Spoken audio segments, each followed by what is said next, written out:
The solemn feast of the Epiphany of our Lord is sometimes called Three Kings.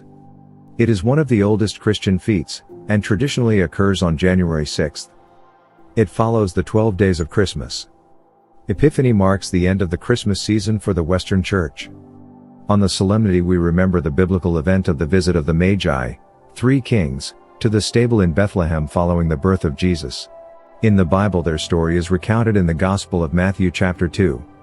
Now after Jesus was born in Bethlehem of Judea in the days of Herod the king, behold, wise men from the east came to Jerusalem, saying, Where is he who has been born King of the Jews? For we saw his star when it rose and have come to worship him.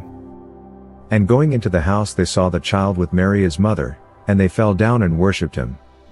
Then, opening their treasures, they offered him gifts, gold and frankincense and myrrh.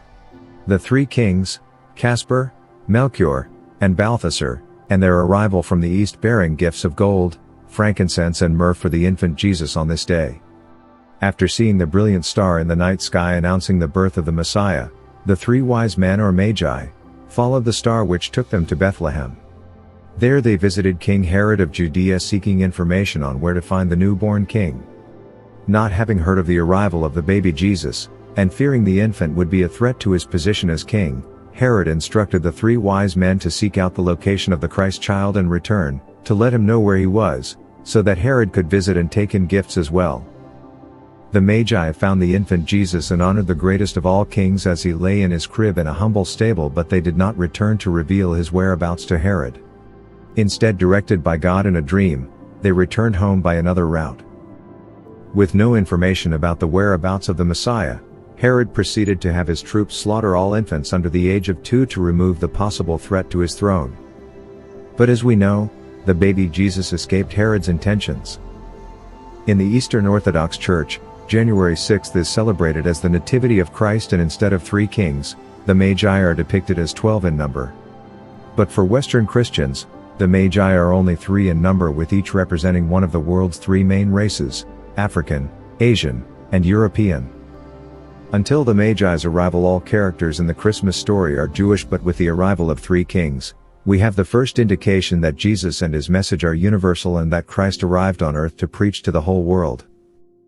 The earliest reference to Epiphany, from a Greek verb meaning to manifest, occurred sometime around 354 AD. This was when the Western Church separated the celebration of the Nativity of Christ as the Feast of Christmas and reserved January 6th as the commemoration of the manifestation of Christ, especially to the Magi. On the Feast of the Epiphany, priests wear white vestments. In many countries the feast is extended from 1 day to 8 days in what is known as the Octave of Epiphany, which begins on January 6th and ends on January 13th. In countries, such as Australia and Canada, where the Feast of the Epiphany is not regarded as a holy day of obligation, the date of Epiphany varies slightly from year to year and is always celebrated on the first Sunday between that falls between January 2nd and January 8th. The word Epiphany means to manifest. Pious customs among Christians have placed the letters, using chalk, CMB and the year above doorposts relating to the blood on the doorposts of the Old Testament. CMB means Christus Mansionum Benedicat in Latin, may Christ bless this dwelling place. CMB also stand for the three Magi: Casper, Melchior, and Balthasar. Please subscribe to Catholic News World's YouTube channel. Thanks and God bless.